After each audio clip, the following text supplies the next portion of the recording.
काय करता तुम्ही? सोडा मला. काय प्रकार आहे? काय प्रकार चालवलाय? परब ग्रुपच्या कार्यकारी चेअरमॅन श्रीमती वर्षा व्यास यांचं अपहरण झालं. त्या वर्षाचं अपहरण करून आपल्याला काय फायदा होणार आहे? उलट आपलं काम वाढलंय, आपल्या समोरच्या गोष्टी वाढल्यात आता सगळ्या. म्हणजे हे पहा, तिचं अपहरण कोणी केलं हे पोलिसांना कळू द्या, नाही तर न कळू द्या. एक वेळ आपल्याला माहिती झालं पाहिजे. पण कोर्टाबाहेरची लढाई मात्र सुरू झाली. वर्षाचं अपहरण झालं माहितीये तुम्हाला?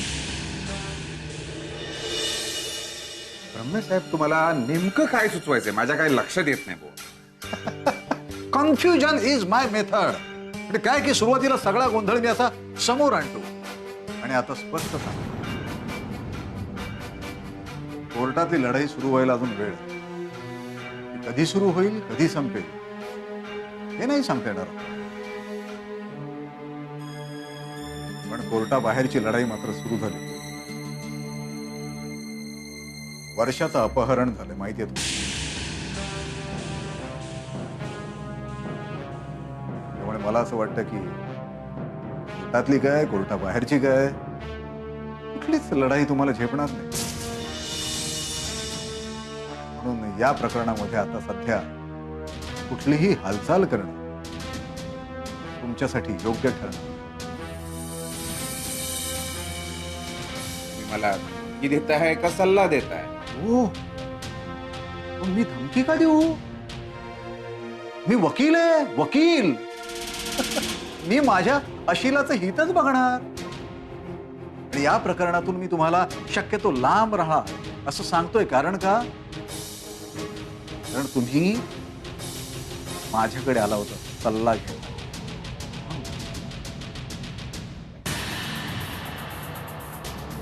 तरी सुद्धा माझ्या मनात एक प्रश्नच होता. तुम्ही मला नेमका सल्ला देताय की कुणाला तरी मदत करताय आणि त्याच्यासाठी माझा आणि माझ्या संस्थेचा बळी देत? नाही नाही नाही नाही नाही, हे माझ्या स्वभावात नाही. कारण तुमच्या हिताचा विचार मी तुम्हाला आधीच बोलून दाखवले. कंपनी विक्रम महाबळ यांच्या व्यतिरिक्त कोणाच्याही ताब्यात जाऊ दे. तुमचा ट्रस्ट मालामाल होईल हा माझा शब्द.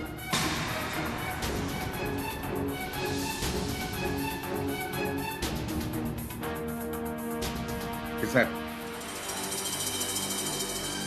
तुमचा या सगळ्या प्रकरणात बराच अभ्यास झालेला दिसतोय, अगदी खोलवर, अंतर्गत. चला, तुम्ही म्हणाल तसं. पण हो, तुमच्या व्यतिरिक्त दुसऱ्या कुणावरही मला विश्वास ठेवता येणार नाही. नाहीच ठेवायचा, अजिबात नाही ठेवायचा. मी सांगतोय ना तुम्हाला, मग अजिबात काळजी नाही करायची. बाकीच्यांची नोटराईज हमीपत्र मिळतील तुम्हाला.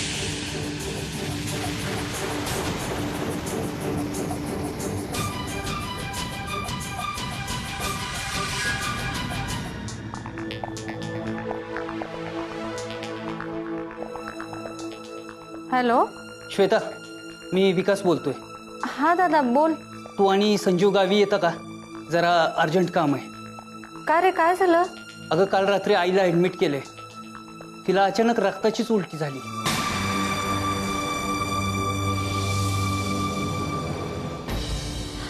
अरे देवा, कसं काय झालं रे? अगं, बेशुद्धच झाली. आत्ता आयसीयू मध्ये आहे. अरे पण संजू पण घरात नाहीये. तो आला की आम्ही लगेच निघतो. ठीक आहे, पण जरा लवकर ये. नाहीतर असं करते, संजू येईल मागून, मी निघून येते आपली. हे बघ श्वेता, घाबरू नकोस. संजीव आल्यावर आला तरी चालेल. नाही नको दादा, माझं मी निघून येते. तू आईची काळजी घे. बर, ठीक आहे.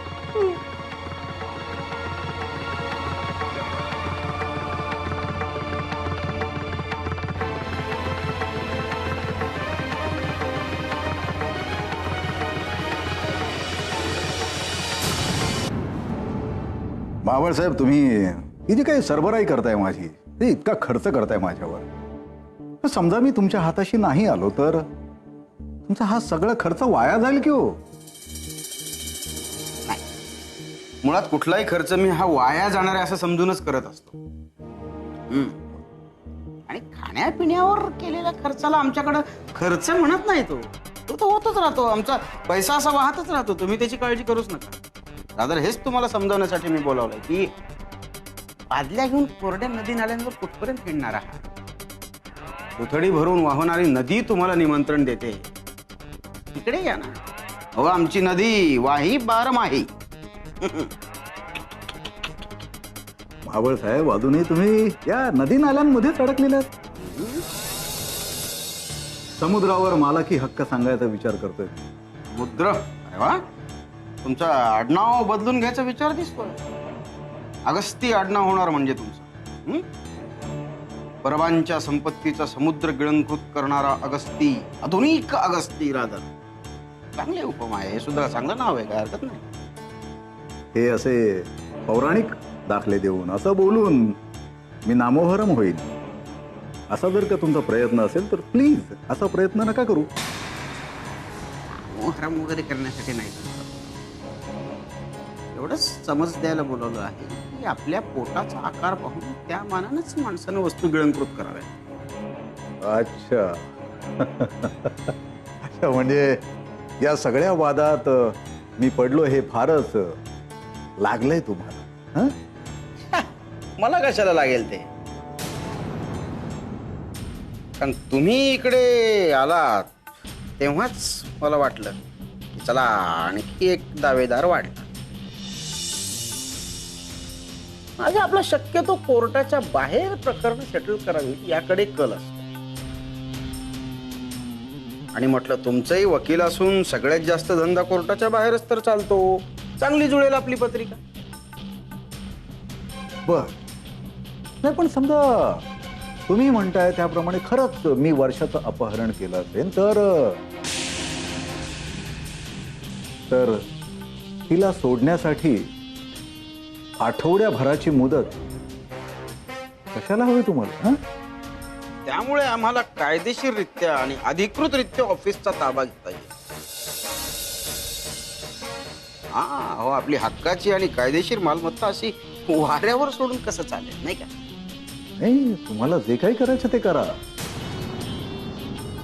पण ही सगळी माहिती तुम्ही मला का देताय?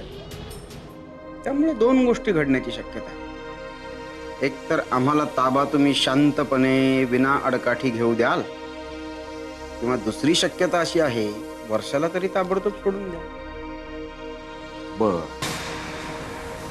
पण समजा या दोनही गोष्टींव्यतिरिक्त तिसरीच गोष्ट घडली तर? आव्हान असेल तुम्हाला. ती तिसरी गोष्ट जी काय आहे ती घडवाच.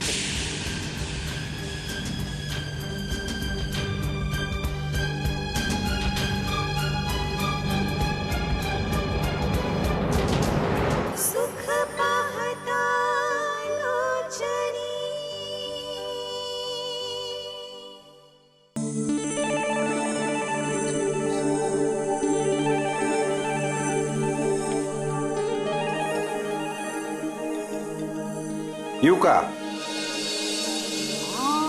या या या या या या या. काय ट्रस्टवाले दंडवते साहेब, आज अगदी अपॉइंटमेंट घेऊन फोन करून रितसर येणं केलं. काही प्रॉब्लेम आला की काय? नाही, प्रॉब्लेम आल्याशिवाय आमच्याकडे माणसं फिरकत नाहीत म्हणून म्हटलं. नाही, प्रॉब्लेम नाही आला, पण एक महत्वाची चर्चा करायची. बोला, अरे मोकळेपणे बोला. महाबळ साहेब, खरे तर आजवर आपण तिघेच दावेदार होतो. हा संजीव परब मध्ये मध्ये घुसवायचा प्रयत्न करायचा, पण हा ब्रह्मे मध्येच कुठून उपटला. का तुमच्याशी काही सेटिंग वगैरेचं बोलायला आला होतं की काय? सेटिंग, धमकी द्यायला आला होता, पण सरळ सरळ धमकी सुद्धा देता येत नाहीये त्या. ब्रह्मेंनी तुम्हाला धमकी दिली? तुम्हाला? नाही, मागच्या वेळेला मारे तुम्ही म्हणाला होता ना की मी अशी कोणाच्या धमकीला भीक वगैरे घालत नसतो.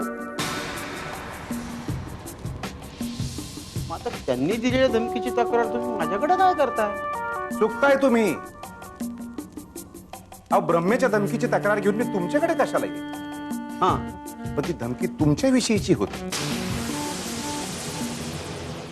म्हणून मला असं वाटलं की ती तुमच्या कानावर घालाय. माझ्याशी संबंधित. बोला, काय म्हणाले काय ब्रह्मे साहेब? काय नाही, हेच की तुम्ही तुर्तास या वादात पडू नका. तुमच्या ट्रस्टकडे लक्ष द्यावं. चांगला चाललाय हो, खरंच चांगला चाललाय. दंडवते साहेब, चांगल्या सल्ल्यांची नेहमी माणसानं कदर करावी. हा, माझंही तेच म्हणणं आहे. तुम्ही नका ना पडूया आमच्या फंदात. कशाला आमच्या वादात पडताय? तुम्ही आपल्या बाजूला राहा. हा, त्यांनी नाही दिले पैसे तर मी देईल तुम्हाला. मुद्दा तो नाहीच आहे. हा, जो ट्रस्टचा अधिकार आहे तो मी मिळवणारच. अरे वा, हे म्हणजे अगदी स्वराज्य माझा जन्मसिद्ध हक्क आहे आणि तो मी मिळवणारच. हे असं झालं ते, हं? अगदी पाणीदार आहात तुम्ही काय? म्हणजे तुम्ही ऐकून घेण्याच्या मनस्थितीत नाही आहात. मी इथं तुमच्याकडे कॉम्प्रोमाइज करायला आलेलो नाही. येतो मी. हो दंडवते साहेब, ऐकून घ्या तुम्ही. फार लवकर फिरता, फार लवकर येतो तुम्हाला. जे काही सांगायला आला ते शांतपणे आणि पूर्ण सांगा आणि मग जा ना. नाही, कशाला? माझं चुकलं ना. मी इथं आलो तुम्हाला काही सांगायला. शांत मी माझं बघून घेतो. शांत व्हा, काही थंड मागू का? हं? बोला. काही नाही, हेच या वादात मी कोणाच्या बाजूने न पडता निष्पक्ष राहावं. मग ते सगळे मिळून तुमचा काटा काढतो.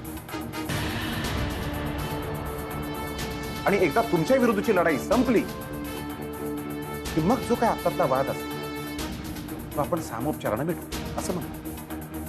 मांडवळांचा काटा काढ असतात ना माणसाने.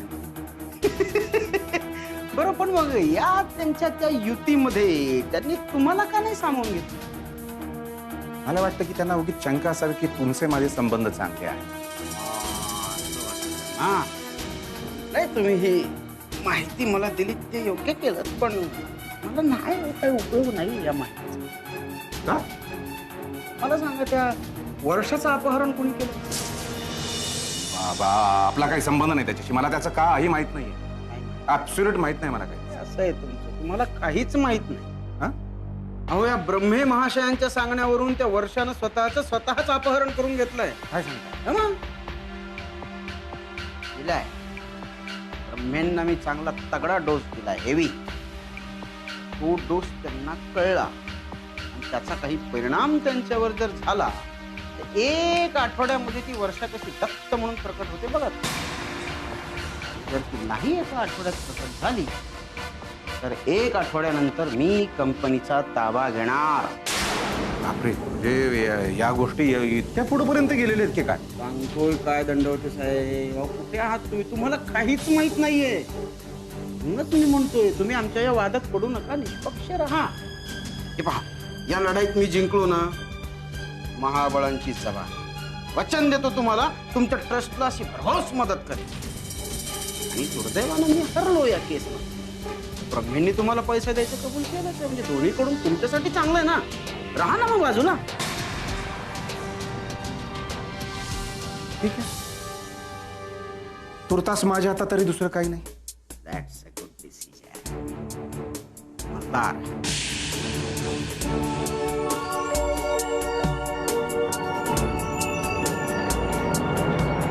सुख पाहता लोचनी.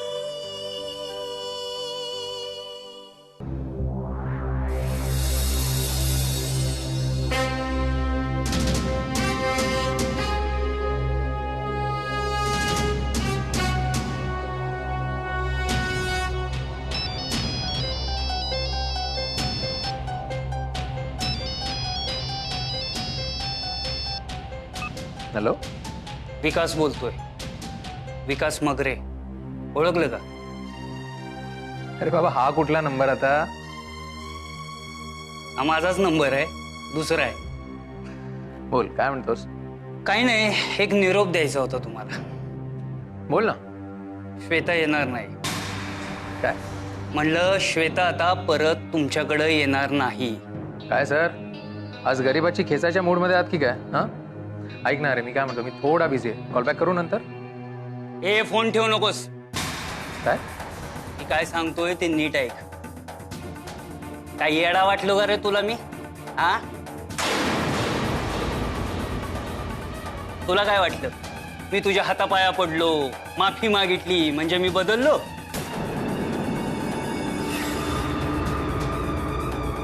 मला माहिती होतं तू सहजासहजी माझ्या बहिणीला सोडणार नाहीस, म्हणून हे सगळं नाटक करावं लागलं. काय बोलतोयस तू? अरे तेच बोलतो. हे बघ, तू असं काही करणार नाहीयेस, आणि जर तू असं केलं तर मी तुला जिवंत सोडणार नाही. ते नंतर बघू, पण आता एक गोष्ट लक्षात ठेव. श्वेता तुझ्याकडं परत कधीच येणार नाही. त्या 5 दिवसात मी तिचं लग्न लावून देतोय. आणि ज्या घरात ठरवलं होतं त्याच घरात श्वेता जाईल. आणि जास्त शहाणपणा करून जर तू इकडं आला तर इथून जिवंत जाणार नाही, समजलं?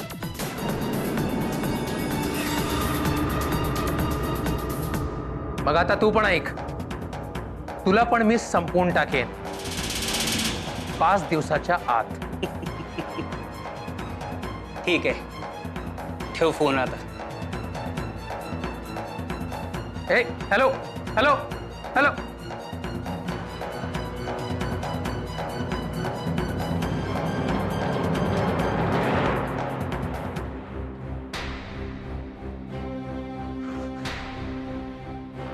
श्वेताला फोन करायला हवा. चल.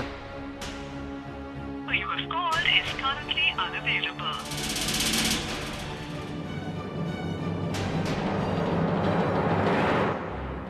माझं ठीक आहे ग, तू असलं काही करशील असं अजिबात वाटलं नव्हतं. काय करणार ग, वेळच तशी आली.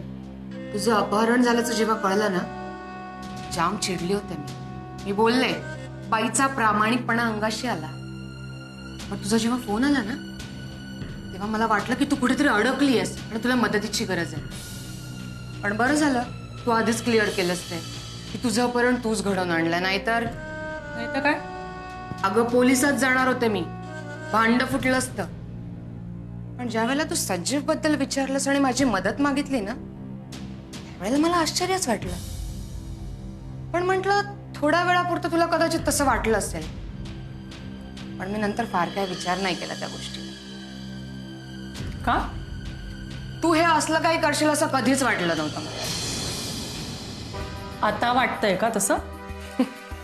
अगं तूच तुझं अपहरण करून घेतलंस म्हटल्यावर 100% खात्री पडलीये